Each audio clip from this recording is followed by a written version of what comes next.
Assalamualaikum warahmatullahi wabarakatuh. Perkenalkan, nama saya Amanah dari program studi Pendidikan Agama Islam semester 2 Sekolah Tinggi Agama Islam Brebes Cabang Kedawon. Untuk memenuhi tugas UTS mata kuliah tafsir Quran, di sini saya akan menjelaskan terkait tafsir ayat Al-Quran tentang ibadah. Ya, jadi banyak sekali ayat Al-Quran yang menjelaskan tentang ibadah. Di antaranya yaitu terdapat pada Quran surat Az-Zariyat ayat 56 yang berbunyi wa ma khalaqtul jinna wal insa illa liya'budun, yang artinya tidaklah aku menciptakan jin dan manusia kecuali untuk beribadah kepadaku.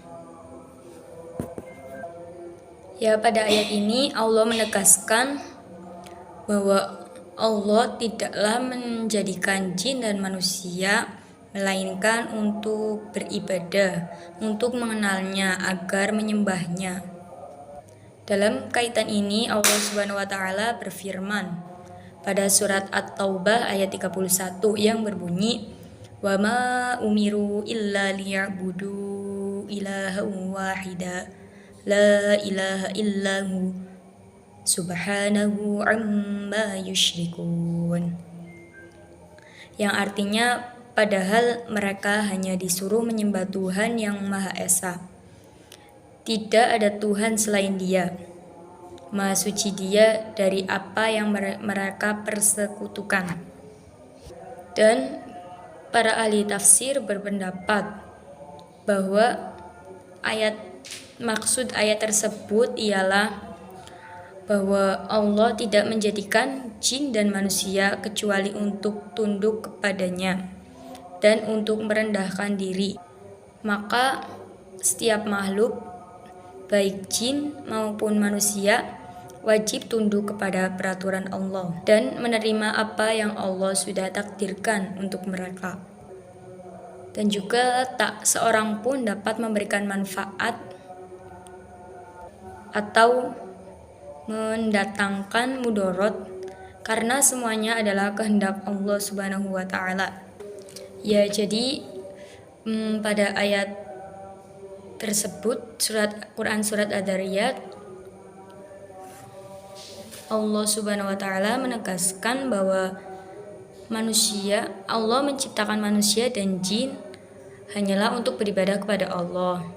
Apa sih ibadahnya yang diperintahkan untuk manusia? Di antaranya yaitu terdapat pada Quran surat Al-Baqarah ayat 40 yang berbunyi wa aqimus sholata wa atuz zakata warka'u ma'ar raki'in, yang artinya tegakkanlah sholat, tunaikanlah zakat, dan rukuklah beserta orang-orang yang ruku.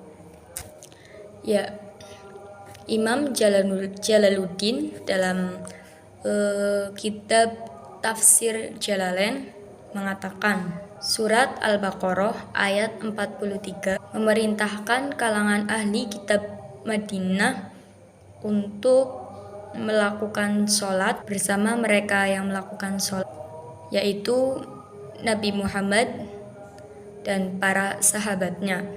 Ya, surat Al-Baqarah ayat 43 menyangkut para pemuka agama di kalangan ahli kitab, di mana mereka menganjurkan kepada kerabat mereka yang beragama Islam, hendaklah kalian berpegang teguh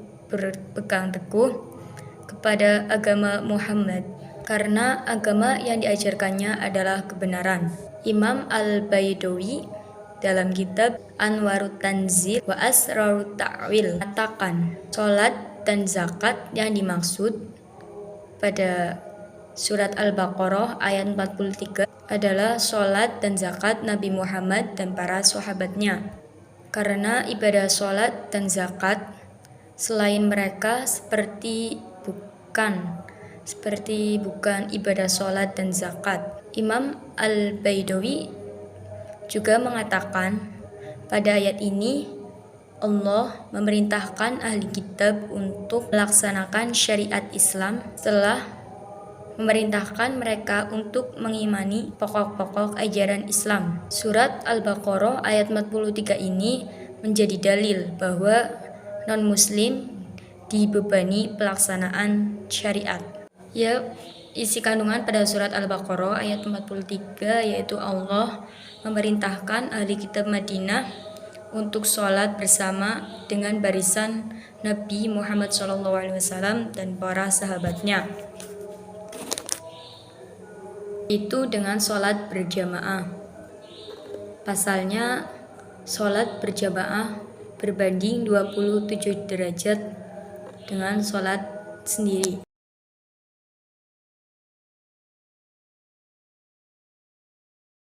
Kita membaca dan memahami ayat-ayat tentang ibadah, bahwa kita harus menjalani perintahnya, termasuk beribadah. Karena kita semata-mata dijadikan manusia hanyalah untuk beribadah. Jadikanlah kewajiban kita untuk kebaikan kita di dunia maupun di akhirat nanti. Ya, cukup sekian dari saya, kurang lebihnya mohon maaf. Wassalamualaikum warahmatullahi wabarakatuh.